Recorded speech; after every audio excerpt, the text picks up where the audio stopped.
Hello guys everyone, कैसे हैं आप लोग। आप देख रहे हैं my YouTube channel the Mughal heaven में आप लोगों का स्वागत है। तो ये हमारे एडेनियम जो अंदर रख दिए थे हमने शेड में, वो 3-4 दिन शेड में रखे रहे और उसके अंदर हमने पानी वगैरह दे के इसको शेड में रख दिया था और ये वहाँ जाके काफ़ी कुछ सही हो गए हैं। और इसके बाद में हमने परसों वाले दिन लगभग हमारे यहाँ काफ़ी बारिश का मौसम बना, तो मैंने इनको निकाल कर और बाहर निकाल कर रख दिए बारिश में, तो इनको अच्छी तरीके से बारिश का पानी मिल गया और ये हमारे एडेनियम जो थे वो बिल्कुल अच्छी ग्रोथ पर हो गए हैं और नए नए लीव्स वगैरह निकलने लगे हैं, ये देखिए। और सारे एडेनियम मेरे बहुत ही अच्छी ग्रोथ करने लगे हैं। बारिश के पानी इनको बहुत फ़ायदा करा है और उससे इसकी फ्लावरिंग भी, जो जिनमें वर्ड्स आ रहे थे वो अच्छी फ्लावरिंग भी इसमें होने लगी है। देखिए बहुत ही खूबसूरत फूल खिला है। रेड फूल में ये इसकी आउटिंग जो है वो ब्लैक रंग की है और ये जो आप देख रहे हैं ये वाला, तो ये ऐसे ही ब्लैक खिलता है और बाद में मैरून टाइप का हो जाता है। ये भी बहुत अच्छा फ्लावर है। और कुछ एडेनियम देसी जिनके अंदर बड्स जैसे इस तरीके से सूख के गिर गए थे, तो वो जो बचे थे वो थोड़े बहुत अभी हैं जो खिल रहे हैं और एडेनियम की ग्रोथ जो है वो बहुत ही अच्छी तरीके से होने लगी है। इस तरीके से हमारे जो एडेनियम थे वो हमने कल जब बारिश में रखे रहे तो ये दिन में भी हमने इनको धूप में ही रखा रहने दिया, ताकि ये जो पानी है इसका ज़्यादा एक्स्ट्रा जो पानी हो गया है वो सब इसका सूख जाए और हमारे एडेनियम जो है वो हम अच्छी ग्रोथ करने लगे। क्योंकि इसमें जितना पानी चाहिए होता है उतना ही ज़्यादा इसको ओट भी चाहिए होती है, यानी सूखा गमला भी इसको ज़रूरी है कि एक दिन के अंदर ही इसका पानी सारा सूख जाना चाहिए। जो भी आपने पानी इसमें दिया है वो एक दिन के अंदर ही सूख जाना चाहिए। अगर इसके अंदर 2-4 दिन पानी गीला रहता है तो नीचे से रूट रोट होने का ख़तरा बढ़ जाता है। तो इस वजह से हमने इसको ज़्यादा एक्स्ट्रा पानी हो जाने की वजह से इनको हमने कल धूप में ही रखा रहने दिया। लेकिन अब हमारे ये एडेनियम बिल्कुल सूख गए हैं। अब इसके अंदर हम आज क्या काम करेंगे साथियों कि ये जो हमारे नए नए लीव्स निकलने लगे हैं तो इनको इस टाइम पे थोड़ा सा हम फर्टिलाइज़र देंगे और फर्टिलाइज़र भी हम साथियों लिक्विड में देंगे। लिक्विड में फर्टिलाइज़र देंगे तो लिक्विड में क्या क्या फर्टिलाइज़र देंगे वो हम आपके लोगों के साथ आज शेयर करते हैं। तो इनको लिक्विड फर्टिलाइज़र तो आप पूरी गर्मी दे सकते हैं और लिक्विड में जो ऑर्गेनिक फर्टिलाइज़र है वो भी दे सकते हैं। ऑर्गेनिक फर्टिलाइज़र जो है वो इतनी तेज़ गर्मी में ज़्यादा नुकसान नहीं करता है, वो बहुत ज़्यादा हीट नहीं होता है। जो केमिकल फर्टिलाइज़र होते हैं वो बहुत ज़्यादा हीट गर्म होते हैं और वो रूट रोट कर देते हैं। तो इस वजह से आपने जो केमिकल फर्टिलाइज़र है वो इस टाइम पे 2 महीने लगभग नहीं देना है। और जो आपका ऑर्गेनिक फर्टिलाइज़र है वो आप सारा दे सकते हैं। जैसे कि बोन मील वगैरह है वो भी आप डाल सकते हैं इसके अंदर। और बोन मील को डालकर जैसे आपने 1 टीस्पून एक गमले में डाला और उसके बाद में उसकी गुड़ाई करके और फिर उसको पानी दे दें। इस टाइम पानी की मात्रा इसको अधिक देनी है, चाहे दोनों टाइम देना पड़े। अगर आपका गमला सूख जाए तो आप दोनों टाइम भी पानी दे सकते हैं, क्योंकि गर्मी इस टाइम पीक पर है और बहुत ज़्यादा टेम्परेचर 38-40 के करीब हो गया है। तो उस बेस पे एडेनियम के ये जो कोडेस हैं ये भी जो हैं वो नरम होने लगते हैं और ये बरन हो जाते हैं, पीले रंग के हो जाते हैं। तो इस वजह से इनको ज़्यादातर शेड में रखें और अगर शेड में नहीं रख सकते हैं आप तो इनके कोडेस पर मल्चिंग कर दें किसी भी चीज़ की। और मल्चिंग करने के बाद में भी ये कोडेस के ऊपर सीधी तपती हुई धूप ना लगे, जिससे हमारे कोडेस जो हैं ये इस तरीके से पीले पड़ जाते हैं। और उससे अब हमने ये देखिए इससे ढका हुआ है ये इस तरीके से। और ये जो ये देखिए इसको मैंने इस तरीके से ढक दिया है। इस तरीके से अपने कोडेस को आप ढक दें तो उससे भी आपका एडेनियम सही ग्रोथ करता रहेगा। और पानी की मिकदार इसको अच्छी देते रहें टाइम पर।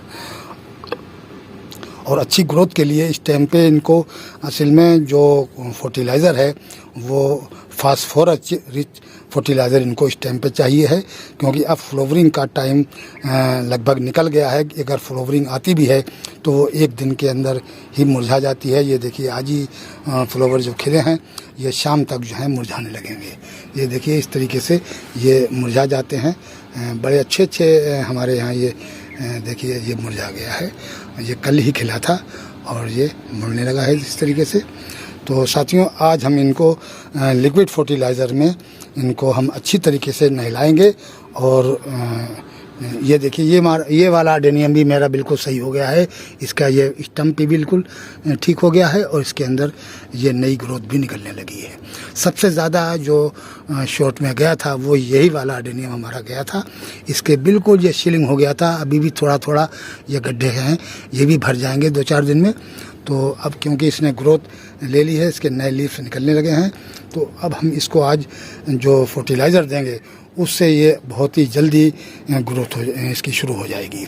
तो हम इसको फर्टिलाइज़र देने के बाद में, हालांकि मैं लिक्विड में फर्टिलाइज़र दूंगा, पानी के साथ दूंगा, लेकिन फिर भी अगर धूप में तेज़ी आई तो इनको हम सबको शेड में उठाकर रख देंगे और ये 2-3 दिन तक फिर शेड में रखे रहेंगे।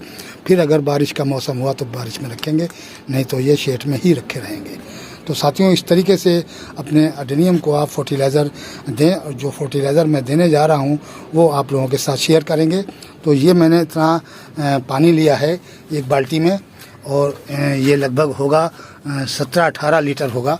और इसके अंदर ये हमने इतना किचन वेस्ट लिक्विड फर्टिलाइज़र जो मैंने ऑर्गेनिक ह्यूमिक एसिड तैयार किया था, यानी कई चीज़ों को मिक्स करके जिसमें हमने जो मिलाया था वो सोयाबीन और मूंगफली के दाने, बेसन, दही और गुड़, इस तरीके की चीज़ें मिलाकर फिर मैंने ऊपर से इसमें केले के छिलके डाल दिए थे, तो उससे इसके अंदर पोटासियम की मात्रा बढ़ गई थी।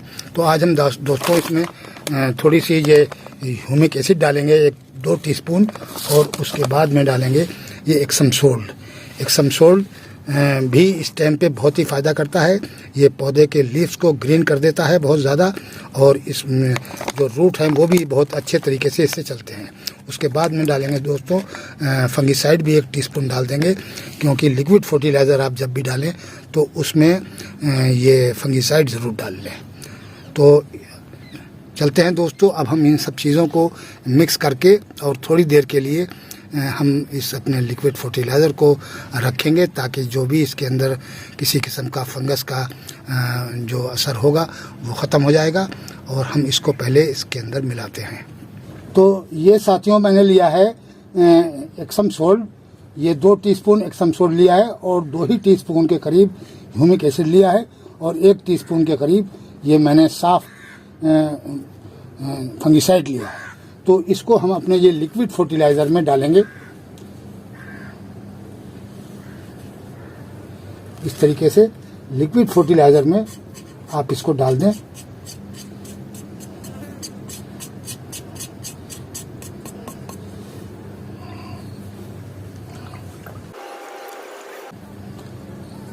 और इसको लगभग 10-15 मिनट इसको इसमें रखा रहने दें, ताकि ये जो फंगिसाइड मैंने डाला है इससे इसके अंदर जितने भी लिक्विड फर्टिलाइज़र में फंगस के असर है वो सब ख़त्म हो जाएगा। उसके बाद में हम इसमें पानी में डाल के और अपने अडेनियम में डालेंगे। तो साथियों 10 मिनट के करीब हो गया है ये मेरा घोल तैयार होते हुए, और ये बिल्कुल गाढ़ा किस्म का हमारा ये लिक्विड फर्टिलाइज़र तैयार हो गया है। और इसको मैंने 10 मिनट के लिए छोड़ दिया था। अब हम इसको इसमें पानी में अपने ऐड कर देंगे। ये देखिए अब ये ज़बरदस्त किस्म का फर्टिलाइज़र तैयार हो गया है अडेनियम के डालने के लिए। और इस फर्टिलाइज़र को डालकर हम अपने सारे अडेनियम उठाकर, जैसे धूप में तेज़ी आएगी, अभी तो खैर धूप में तेज़ी नहीं आई है, जब धूप में तेज़ी आ जाएगी तब इसको हम उठाकर सारा और शेड के अंदर रख देंगे। ये देखिए बिल्कुल बेहतरीन किस्म का फर्टिलाइज़र ये हमारा तैयार हो गया है। अब हम इसको अपने अडेनियम में डाल सकते हैं।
अच्छे तरीके से दे दें ताकि ये नीचे तक अच्छी रूट तक पहुंच जाए। और ऐसी कोई बात नहीं है, इस टाइम पे ज़्यादा इसको पानी की ज़रूरत है और बहुत जल्दी सूख जाएगा ये।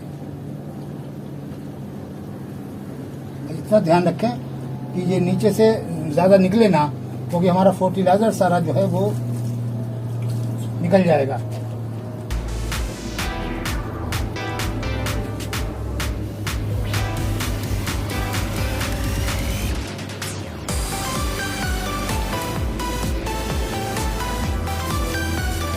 तो साथियों, इस तरीके से अपने एडेनियम में हम आज ये लिक्विड फर्टिलाइज़र देकर और इसको जब धूप निकलेगी तो शेड में रख देंगे।